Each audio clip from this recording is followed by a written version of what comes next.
Voici comment se présentent les tendances. Et là, je vais demander, à moins que Manda ait quelque chose à ajouter, parce que je vais vous demander de vous lever pour faire encore un bref résumé de ce que vous avez fait hier.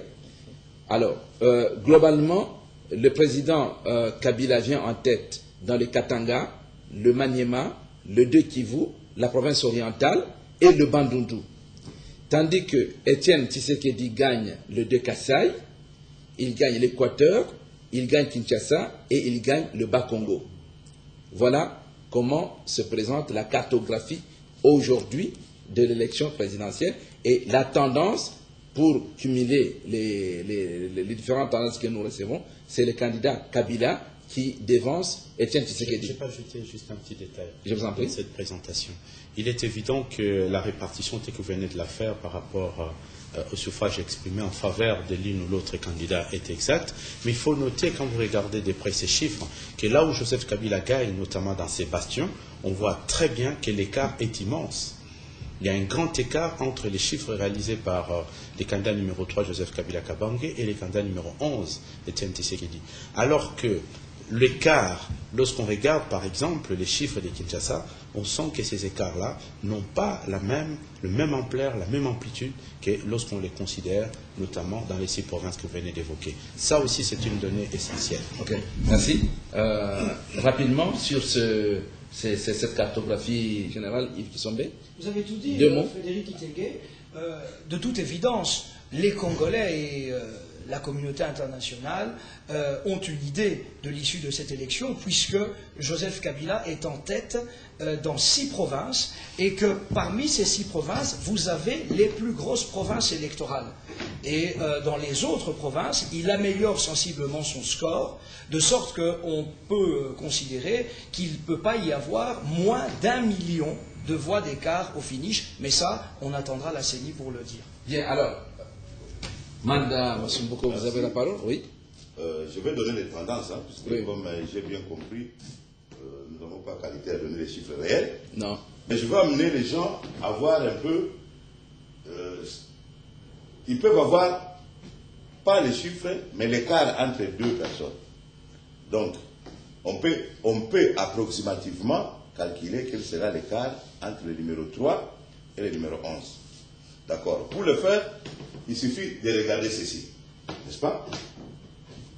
En dépit de ce que le professeur Emile a dit, je ne m'occupe pas des grandes différences, n'est-ce pas? Mais je sais que les bandes nous pèsent 11%. Kinshasa pèse 10%, d'accord? Alors, je suppose que numéro 11 a gagné Kinshasa. Numéro 3 a gagné Bandung, d'accord? Éliminons les deux, ça s'équilibre, d'accord? 11 et 10. Donc ici, jusque-là, il n'y a pas de problème. Non, c'est-à-dire plus 1 pour le candidat. Je ne fais pas plus 1, je vous donne à peu près approximativement. 11, 10, on s'est dit, ces deux-là, oui. Ces deux-là s'éliminent. Oui, d'accord? Oui. Alors, numéro 3 a gagné Équateur. Oui. Non. Numéro 3 a gagné province orientale. Numéro 11 a gagné Équateur. Oui. 12,2, 12,4, il s'élimine. D'accord? Ok. Alors, le 2 Kasaï ici pèse 16%. Le 3 Kivu pèse presque dans les 15%. Ça s'élimine. Donc, le 2 Kasaï et les 3 Kivu. Alors, il va rester le Katanga, qui est le numéro 3, et le Bas-Congo, qui est au numéro 4. Alors, le poids de Katanga est de 14,4, le poids de Bas-Congo est de 4,5, la différence est au moins dans les 9,5. Donc, ça, j'aurais démontré que la différence peut être supérieure ou égale à 9 entre les deux candidats. Je crois que ça s'explique. Donc, on prend seulement 4. Hein. Je ne prends pas quelle est la pondération, mais je me dis, à partir seulement des 4, on dit ça et ça sont le même poids. Mais effectivement, si je prends votre élément, la différence, c'est pourquoi j'ai dit supérieur ou égal. Oui, la différence. La différence peut dépasser 9. Ça sera la différence entre le poids de Katanga et le Bas-Congo, puisque tous les deux régions peuvent s'éliminer. Je crois que d'accord. Les gens peuvent comprendre. D'accord, je crois qu'on comprend très bien. Bien, nous filons vers la fin de cette émission, mais alors, comme nous avons des politiciens, ils sont tous candidats à la députation nationale, je vais poser une question avant de quitter, mais revenons d'abord à la présidentielle. 11 pour un fauteuil présidentiel. On voit très bien que l'opposition n'est pas partie en ordre dans cette campagne et cette dispersion est en train de mietter leur voix. Je donne le cas du candidat Mboussa Nyamwisi et Abamoyo qu'on vient de montrer ici. Si j'ai bien noté le score de Mboussa Nyamwisi, c'est plein de zéros. Ça, c'est Abamoyo. Mais Mboussa Nyamwisi a battu le record à Beni et à Butembo.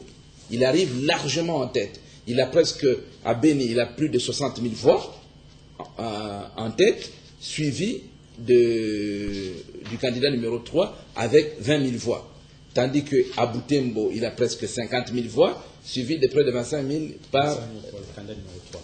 Alors, quelle analyse faites-vous de cela, professeur? Bien, écoutez, l'analyse est très simple, c'est qu'il n'a pas une stature, il n'a pas une dimension, il n'a pas une implantation nationale.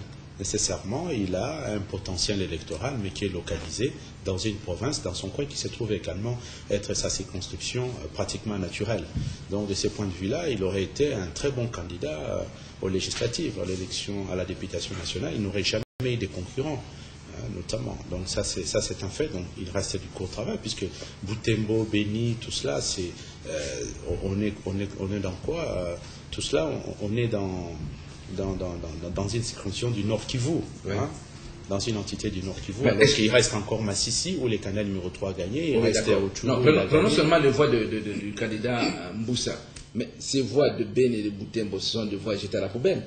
Ces voix s'éliminent automatiquement dans la mesure où, par ailleurs, dans la République, et c'est ça qui est aussi important, parce que vous l'avez évoqué dans votre question, dans la mesure où s'il y avait eu l'union, l'alliance entre les différents candidats, certainement, ces voix auraient pu être reportées sur les candidats qui auraient été les candidats uniques de l'opposition. Ouais. À ce moment-là, Mboussa Nyamwisi aurait pu apporter un poids énorme par rapport aux candidats de l'opposition, en défaveur, bien sûr, de notre candidat. Mais c'est pour dire que cette désunion, l'absence de l'alliance, l'absence de l'union de l'opposition, a beaucoup apporté également, a joué favorablement. Je voulais ne pas être trop d'accord avec monsieur le professeur. J'ai fait un article sur ça. Les reports de voix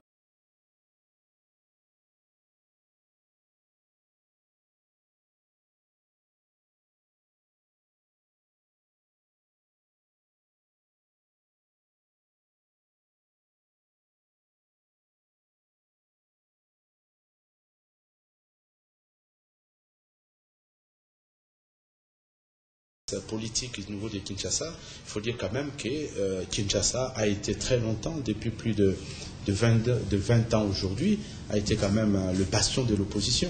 Et je voudrais dire d'ailleurs une chose, c'est un peu la caractéristique de la plupart des capitales africaines où très rarement les chefs de l'État ont réussi à avoir des scores très confortables dans les capitales. Ceci est dû à différents paramètres. D'abord, très souvent, nous qui vivons dans la capitale, nous sommes assez vindicatifs, nous sommes souvent à l'avant-plan des revendications. Mais il faut noter que dans les cas précis du candidat numéro 3 à Kinshasa, très sincèrement, moi je suis fier des résultats parce que la performance est réelle. Et dans la moyenne, on voit très bien que là où jadis on était entre un rapport de 1 contre 15, aujourd'hui c'est un rapport de 1 contre 3. Il faut les reconnaître, il faut les dire. Très souvent, dans les grandes démocraties, de telles performances qui interpellent souvent sur des tendances, parce que les tendances électorales sont des tendances qui sont assez longues, assez lourdes. Pour récupérer une situation électoralement, politiquement, il faut y travailler parfois une décennie. On a vu dans le pays comme la France, la fin du règne, par exemple, de la droite, il a fallu plusieurs décennies, il a fallu plusieurs années, j'allais dire presque deux décennies, pour que la gauche revienne au pouvoir, pour que la gauche essaye de récupérer. On est tenté de le voir présentement, depuis le départ de François Mitterrand en France, on sent que la gauche, petit à petit, est tentée de récupérer, parce que ce sont des tendances extrêmement lourdes. Et ici, en moins de 5 ans, le candidat numéro 3, Joseph Kabila Kabange, a reconquis le terrain, là où on sait très bien que c'est vraiment un bastion de l'opposition. Il ne s'agit pas seulement de Kinshasa, on le voit également dans les Congo et dans le reste de la République. Je pense qu'il faudra suffisamment de temps pour analyser cette performance-là. Merci. Alors, M. Manda, je crois que les propos du professeur vous incitent à quelques chiffres. Oui, je pouvais ajouter quelque chose. Nous nous retrouvons souvent ici avec un problème, puisque nous avons parfois pas beaucoup de données statistiques qui existent. Dans des pays comme la France, dans tous les pays européens, on commence à juger un président tous les 100 jours. On dit 100 jours après, il y a le taux de chômage a diminué de 2%. Je connais un Ben, DG qui, dès qu'il a pris fonction, 100 jours après, il a fait un bilan. D'accord. Le taux de chômage Il a n'est diminué. pas loin de moi. Le taux de chômage a diminué de 2%. Oui. Mais chez nous, ici, tu ne sais pas le dire, puisque quelqu'un te dira que non, mon grand frère là-bas, il est chômeur, mon petit frère est chômeur. Je ne les ai pas vus, ils n'ont pas trouvé d'emploi. Pourquoi est-ce qu'ils disent que le taux de chômage a diminué de 2%? Donc il faut quand même qu'il y ait des paramètres. Ce qui compte en fait, c'est les changements. Il y a un accroissement. Si quelqu'un avait 10%, je disais qu'en tant que mathématicien, même surtout les physiciens, la nature ne fait pas de saut. La nature est continue. Pour avoir 10 000 $, il faut avoir eu 1000, vous avez mis 500, vous allez obtenir 10 000. C'est ça. Donc pour arriver à 50%, il fallait, s'il avait 10% à Kinshasa, il est allé à 15, 20, 30, la vitesse est positive. Le professeur dit que les rapports étaient de 1 contre 15. J'ai dit la même chose que lui. Il est dans 1 contre 3. Il y a un accroissement. Écoute, sans briser des symétries, ça ne peut pas être normal que quelqu'un qui a eu 10%, 5 ans après, il a 80%. Ça ne peut pas exister. Je voulais, Donc, avec l'autorisation... je voulais terminer. Donc, je me dis que la courbe est croissante. Pour lui, tant mieux. Et c'est une bonne chose. Donc, la courbe de croissance pour le candidat Kabila. Ouais, là Moi, je voulais juste préciser, mais c'est très bien de relayer cela. Je voudrais dire que, effectivement, lorsqu'on voit les titres du journal, on dit Tshisekedi a gagné à Kinshasa. Mais si on doit analyser ces chiffres, on voit très bien qu'il a perdu. Parce qu'il a perdu du terrain. Oui. Nécessairement. Alors, si Kabila a gagné du terrain, c'est qu'à Kinshasa, Tshisekedi a perdu du terrain. professeur, monsieur Manda, honorable, nous allons maintenant voir quelques chiffres. Alors, ça, ce sont des chiffres de la CENI que nous allons voir et utiliser. Si on peut nous montrer le premier carton, c'est à l'école Bamoyo, nous sommes à Kitambo, donc on est en plein centre de Kinshasa. Voilà cette école, je crois que le premier cliché peut nous être montré, c'est l'école Bamoyo, ici à Kitambo. C'est un centre, c'est un bureau de vote et que nous allons voir comment les choses se sont passées.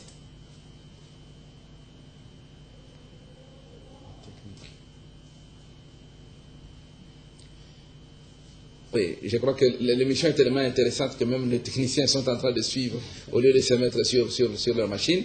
Nous voulons voir les rapports chiffrés, les résultats affichés à différents bureaux de vote à la sortie du scrutin. Le soir, on a dépouillé et puis après, on a affiché. C'est là que l'honorable Yves Kissombe dit qu'on est venu trouver, ainsi de suite. Bon, voilà. Nous sommes là, c'est un bureau de vote. 10 566. Nous sommes à Kitambo, à l'école Bamoyo. On peut aller au deuxième carton et pour voir ce qui se passe dans cette école après élection.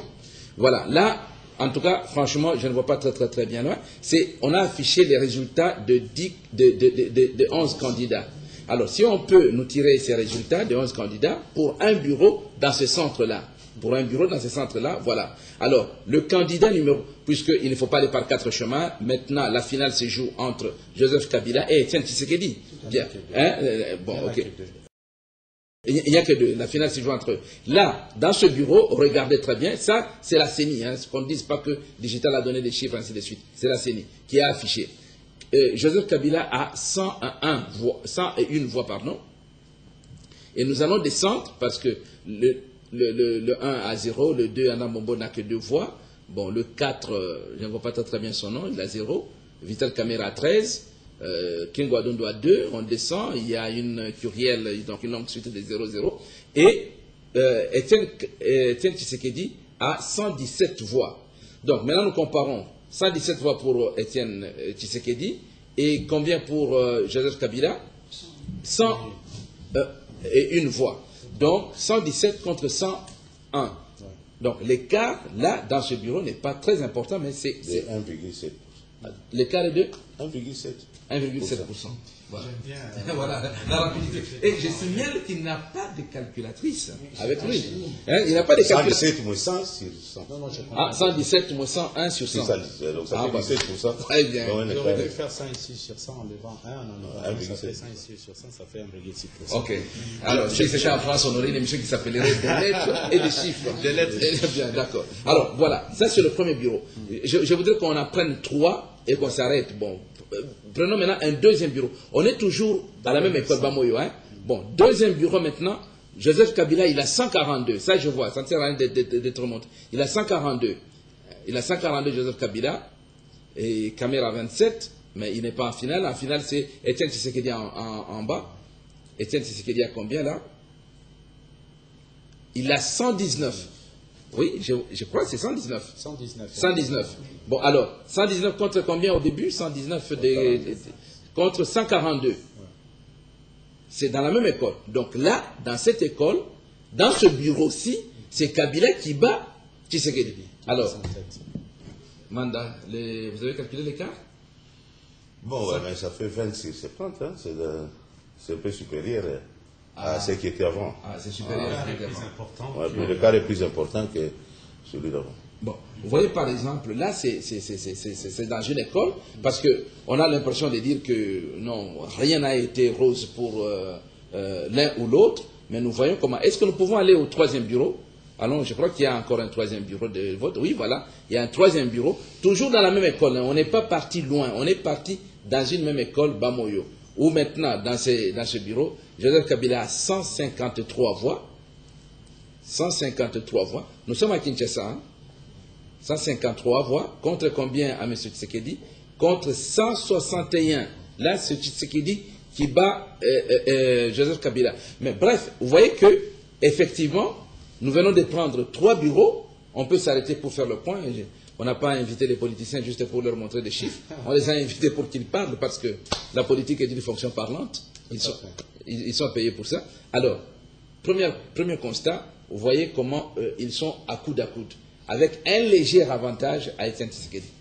Oui, cela a été vraiment très, très significatif. En effet, très souvent, lorsque nous parlons, nous utilisons des moyennes, nous utilisons des chiffres moyens, mais à l'intérieur des moyennes, il y a la réalité.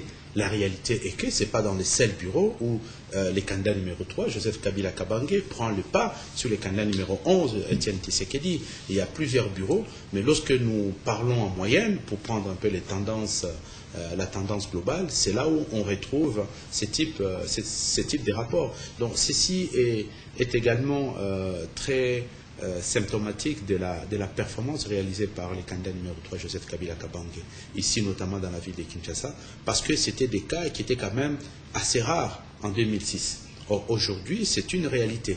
Donc, ça veut dire quoi? Ça veut dire que même dans la ville de Kinshasa, on trouve à l'intérieur de la circonscription de la ville de Kinshasa des communes, des quartiers, où effectivement le candidat Joseph Kabila Kabange a beaucoup plus de faveur de l'opinion que les candidats Etienne Tshisekedi. C'est ce que ça veut dire. C'est-à-dire que dorénavant, les opinions même à Kinshasa sont très largement partagées. Donc c'est là où j'ai dit il faut faire très attention par rapport à l'interprétation générale. Il faut apprécier la performance de Joseph Kabila par rapport à ce qu'il a obtenu à Kinshasa. Performance sur le plan général, parce que l'opposition a perdu du terrain à Kinshasa. Alors, lorsque les gens se mettent à crier victoire, sur les résultats qu'ils ont obtenus, on se pose la question. En 2006, l'opposition, on a vu ce que l'opposition avait comme suffrage dans la ville de Kinshasa. Aujourd'hui, est-ce qu'on peut dire la même chose? Qui a perdu du terrain? Qui a gagné du terrain? Joseph Kabila Kabange a gagné du terrain, et même davantage parce que lorsqu'on sort des moyennes, on va dans des cas spécifiques comme dans ces bureaux de Bamoyo. À Kitambo, on pouvait en trouver encore d'autres dans la commune de Kinshasa. On continue alors avant de passer à honorable Yves Kisombe. Est-ce que nous pouvons avoir encore un autre bureau, toujours à Kitambo? Oui, voilà, nous avons un autre bureau où Joseph Kabila a 137 et nous descendons pour voir M.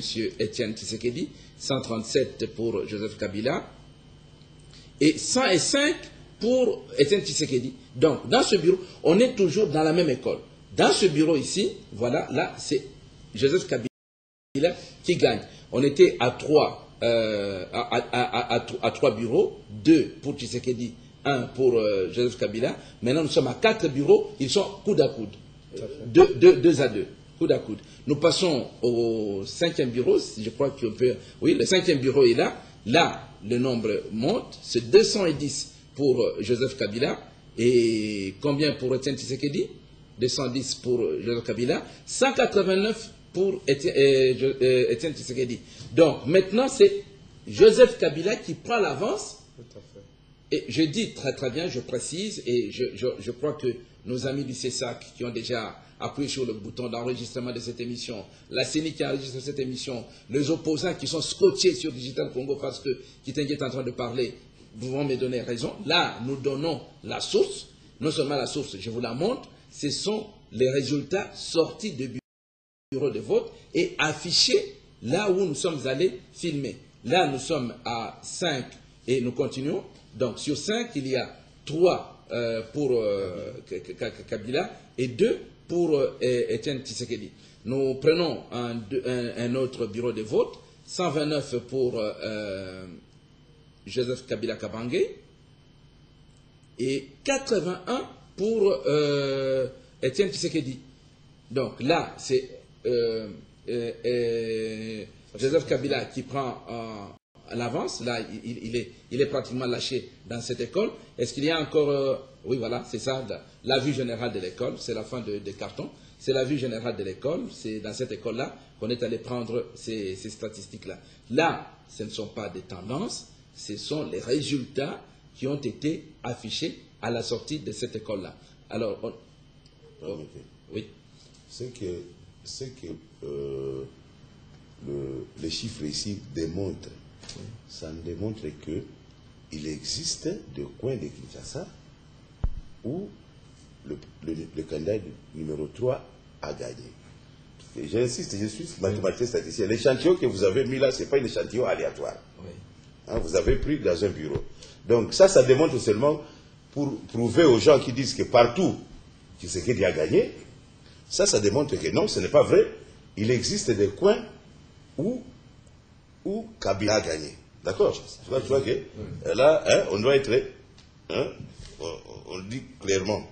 Mais alors, si je dois... Je voulais ajouter quelque chose qui devait faire réfléchir les gens. Mon frère, quel est le taux d'accroissement de notre population? C'est 3 pour 1000. Oui. On croit 3 pour 1000. Alors, le candidat numéro 11 a commencé à 80. D'accord? Oui. Et aujourd'hui, nous sommes en 2011. Alors, si vous voyez, pour les enrôler, j'ai calculé, sur les 32 millions ici, il y a au moins 12 millions de gens qui sont nés après 80.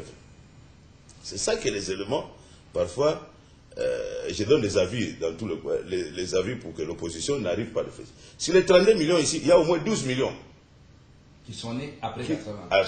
Après 80. Et ces gens-là, lorsqu'on leur dit que non, ils ont atteint 18 ans en 98, Mouzé était déjà là.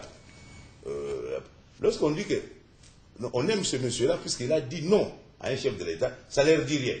Puisqu'ils sont habitués, on y Mouzé ici, on critique Joseph Kabila. Pour eux, critiquer le chef de l'État, ce n'est pas un problème. Alors, la plupart des amis de l'opposition n'ont pas mis le variable timing. Les gens de notre génération, ils voient les noms, les types qui disaient non, Mobutu, on le craignait fortement, quelqu'un qui dit non, il est spécial. Mais à partir de 2007, le pouvoir de monsieur le président Kabila, il y a des gens qui critiquent. Et c'est le plus un problème. Donc ça fait 12 millions de gens ici qui n'ont pas les mêmes réflexes que les gens de votre génération. Et ce sont des données démographiques que vous devez avoir. Et c'est par rapport à ces données-là que vous allez trouver dans des bureaux où le monsieur, on vous dit Tshisekedi et quoi. Moi, ma fille est allée voter. Je ne pouvais pas l'imposer. Mais elle ne connaît pas Tshisekedi. Il dit, bon, Tshisekedi. Tous les enfants qui sont nés après 80, et ça fait 12 millions. Donc, il faudrait que les hommes politiques, lorsqu'ils vont faire la campagne, ils doivent savoir quel est le taux d'accroissement. Parce qu'il ne faut pas y vivre sur les lauriers. Ça fait 30 ans, j'étais populaire, mais en 2006, ça serait presque 50% des gens en 2016 qui seront nés après 80. Merci, M. Madame Asumbuko. Là, nous avons donné un échantillon d'un bureau de vote à Kitambo, école Bamoyo, où le candidat numéro 3 et le candidat numéro 11 sont complètement partis de l'eau, détachés. Là, en tout cas, je crois que les 9 autres candidats qui restent en liste doivent maintenant préparer 2016, parce que pour 2011, je crois que déjà avec cet échantillonnage, on ne peut pas aller très loin.